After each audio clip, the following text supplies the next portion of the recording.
for his personal leadership on this issue and the steady, determined commitment of the Russian Federation to shine a spotlight on this serious problem and to urge all nations to help solve it.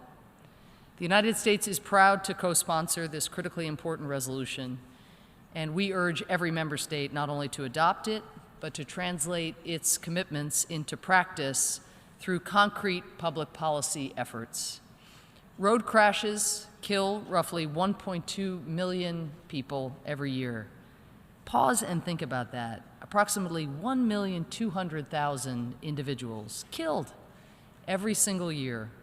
That is more people than are citizens of 40 UN member states, year after year, for reasons both predictable and preventable. These losses are not equally distributed around the globe. Low and middle-income nations are particularly hard hit. Though home to just over half of the world's vehicles, these nations account for 90% of all traffic deaths. It is for good reason that the Sustainable Development Goals include a specific target for global road safety among the health goals. Perhaps even more shocking is the people who are disproportionately affected. Road deaths are by far the leading cause of death for young people, ages 15 to 29 around the world. This assembly regularly debates serious threats to human life. This issue clearly must be treated as one of them, and the cost is not only felt in lives lost, but in the consequences for development.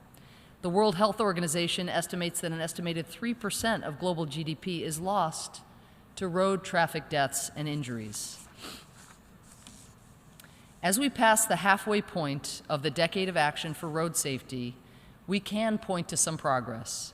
The number of annual deaths has remained roughly consistent since 2007, even as the world's population continues to increase by around 1.1% every year, which currently amounts to an increase of around 80 million people per year. Since 2010, 79 countries have seen a decrease in the number of road deaths. But at the same time, 68 other nations have seen a rise in road deaths. No one should feel satisfied with the progress. We have to do better. So what more can we do? Many of these deaths can be prevented by improvements in legislation, road design, traffic management, safety equipment, emergency response, and human behavior. Simply using a seatbelt reduces serious and fatal injuries by 40 to 65%. Drivers, and in particular those who drive drunk, drugged, drowsy, or distracted, are a central part of this problem. The threat of distraction is particularly urgent because in virtually every one of our countries, there simply is not sufficient recognition of the dangers of driving while texting, calling, or otherwise not paying full attention on the road. Consider this: the average time you take your eyes off the road while texting is 5 seconds. If you are driving 55 miles an hour for 5 seconds, or roughly 89 kilometers per hour, and are looking at your phone, you will cover the length of roughly an entire soccer field in that 5 seconds, effectively blind. Just think about how reckless it would be to close your eyes for 5 seconds at a time while driving, and you start to get a sense of how dangerous it is to text at the wheel. A 2014 study found that in the United States, at any given moment during the day, more than 587,000 vehicles were being driven by someone who used a cell phone at the same time. The results are predictably deadly. That same year, 3,179 people in this country were killed and 431,000 others were injured in collisions involving distracted drivers. At least 1 in 10 fatal crashes in this country and nearly 1 in 5 injury crashes involve a distracted driver. As governments and societies, we are beginning to wake up to the gravity of the threat. According to WHO, 139 countries have approved laws that prohibit the use of handheld phones while driving. Here in the US, we have convened 2 national distracted driving summits, banned texting and cell phone use for commercial drivers, encouraged states to adopt tough laws, and launched multiple campaigns to raise public awareness about the dangers and human costs of distracted driving.